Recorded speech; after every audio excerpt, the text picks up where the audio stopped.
സമൂഹത്തിലെ ഭൂരിപക്ഷ ജനങ്ങൾ നേരിടുന്ന അവഗണനയ്ക്കെതിരെ ആഞ്ഞടിച്ചുകൊണ്ട് കാസർഗോട്ട് നിന്നും ആരംഭിച്ച സമത്വ മുന്നേറ്റ യാത്ര കോട്ടയത്തെത്തിച്ചേർന്നപ്പോൾ ലക്ഷക്കണക്കിന് ജനങ്ങളുടെ ആവേശത്തിരയിൽപ്പെട്ട് അവഗണിക്കാനാകാത്ത ശക്തിയായി മാറിക്കഴിഞ്ഞു.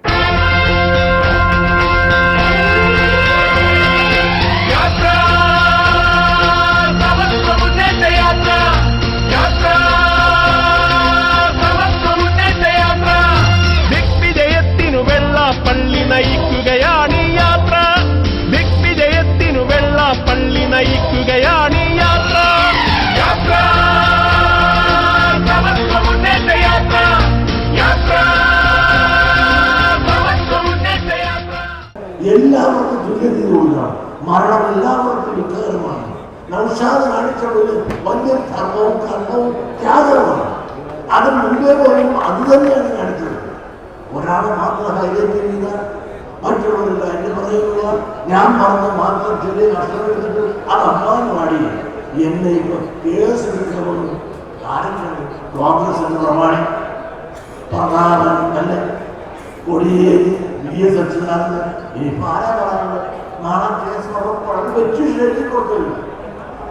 ആ പെറ്റീഷൻ എഴുതി കൊടുത്ത് എന്നെ കേസ് എടുക്കാൻ തയ്യാറാകുമ്പോൾ നിങ്ങളൊന്ന് ആലോചിക്കണം. തുഷാർ പറഞ്ഞ ആ കാര്യങ്ങളൊന്നും പരിഗണിക്കണ്ടേ? ഞാൻ ആവർത്തിക്കുകയാണ്. ജിതി ജോസഫ് എന്താ പറഞ്ഞത്? ക്രിസ്ത്യാനിയായ ക്രിസ്തുവെന്ന് പ്രചരിപ്പിക്കാൻ നടക്കണം എന്നാണ് പറഞ്ഞത്. അത് ഇവിടുത്തെ മതേതരത്വമാണോ പറഞ്ഞത്? അത് എന്തുകൊണ്ട് കേസെടുക്കുന്നില്ല? അതിനുള്ള ചങ്കുറ്റേക്കാൻ പറ്റില്ല. ഈ പറയുന്നവർ എന്തുകൊണ്ട് പെറ്റീഷൻ കൊടുക്കുന്നില്ല? അതോടൊപ്പം ബോംബെ സ്ഫോടനം, നൂറുകണക്കിന് ആളുകളാണ് മരിച്ചുപോയത്. ആ മരിച്ചുപോയ സ്ഫോടനം മരിച്ചവരെ പറ്റി ഒരു കാര്യം ചോദിക്കുക. അത് ഒരു മുസ്ലിമിനെയാണ് വിളിക്കുന്നത്. മുസ്ലിം സ്ഫോടനം നടത്താൻ ശ്രമിച്ചുകൊണ്ടാണ് മുസ്ലിങ്ങളെ കൊന്നത്, തൂക്കി കൊന്നത്. അതല്ലാതെ ഇതേപോലെ അല്ല ചെയ്യുന്നത്. 100 പേരിൽ ആളുകളെ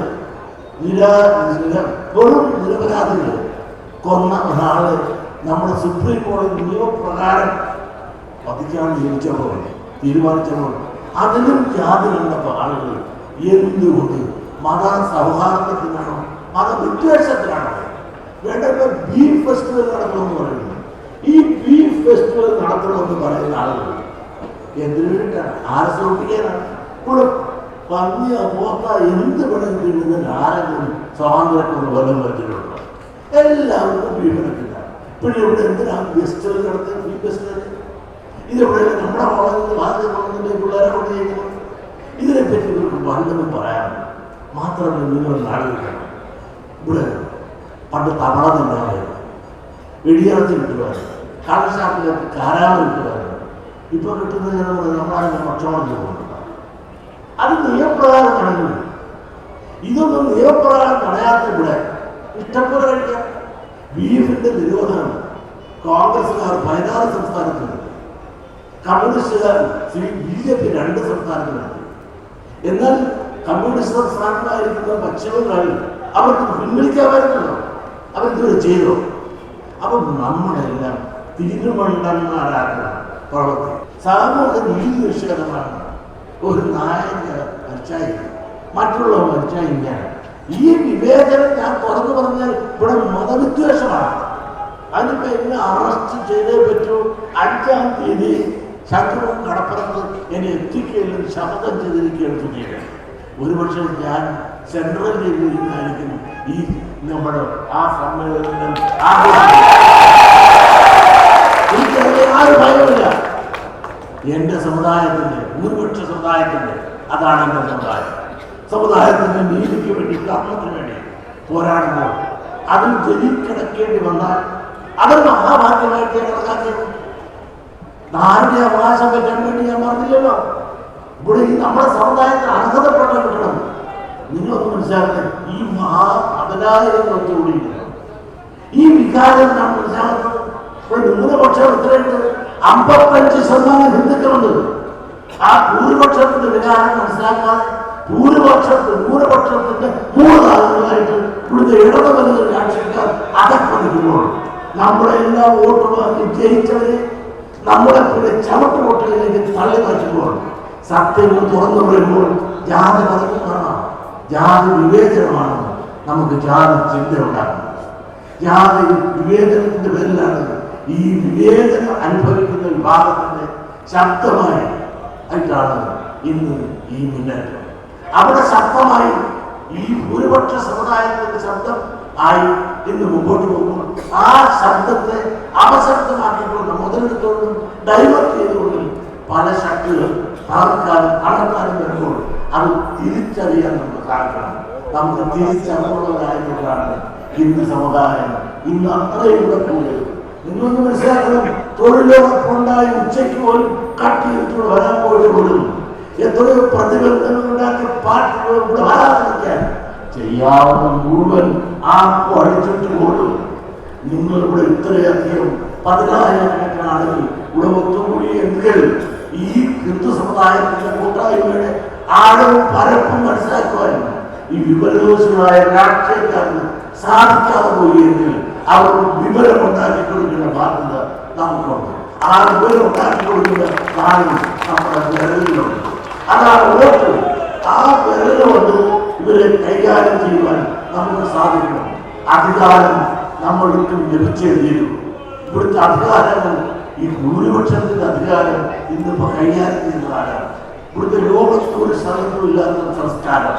ന്യൂനപക്ഷം ഭൂരിപക്ഷത്തെ ഭരിക്കുന്ന ഒരവസ്ഥ. ഇവിടെ ന്യൂനപക്ഷത്തെ ഭൂരിപക്ഷം ഭരിക്കുന്ന ഒരവസ്ഥ പാടില്ല. ഭൂരിപക്ഷത്തിനോട് ഭരണത്തിൽ പങ്കാളിത്തം, അധികാരത്തിലുള്ള പങ്കാളിത്തം ലഭിച്ചു വയ്ക്കും. അത് ഭൂരിപക്ഷത്തിന്റെ കൂട്ടായ്മയാണ്. അത് ആരുടെ അവകാശമൊക്കെയാണ്. ആ അവകാശം വെച്ചാൽ അവരുടെ അധികാരം ഇല്ലാതാണ്. 7 വിദ്യാഭ്യാസ സ്ഥാപനങ്ങളിലെ അധ്യാപക നിയമനം ഒരു പുതിയ വിദ്യാഭ്യാസ ഏജൻസിയിലൂടെ നടത്തണം.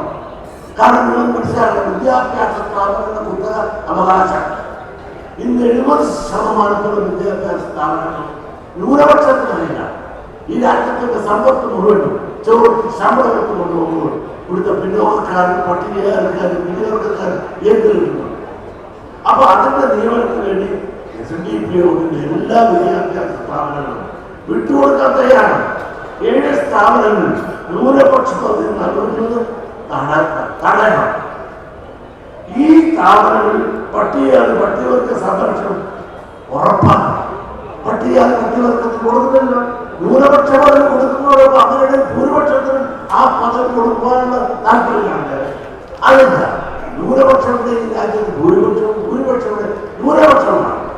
ആ തരത്തിലുള്ള കാണിക്കാതെ പ്രവർത്തിക്കുന്ന പ്രവൃത്തിയെ നമുക്ക് എങ്ങനെ അംഗീകരിക്കാൻ സാധിക്കും? സമത്വ മുന്നേറ്റ യാത്രയ്ക്ക് ലഭിക്കുന്ന ജനപിന്തുണയിൽ പരിഭ്രാന്തരായി ഭരണ പ്രതിപക്ഷ പാർട്ടികൾ കൂട്ടുചേർന്നുന്നയിക്കുന്ന ആരോപണങ്ങൾക്കും സതുദ്ദേശപരമായി പറയുന്ന വാക്കുകളെ വളച്ചൊടിക്കാൻ കാണിക്കുന്ന വ്യഗ്രതയ്ക്കുമൊന്നും ജനങ്ങളുടെ കണ്ണിൽ പൊടിയിടാൻ കഴിയില്ലെന്ന് സമത്വ മുന്നേറ്റ യാത്രയ്ക്ക് ലഭിക്കുന്ന സ്വീകരണങ്ങൾ തെളിയിക്കുന്നു.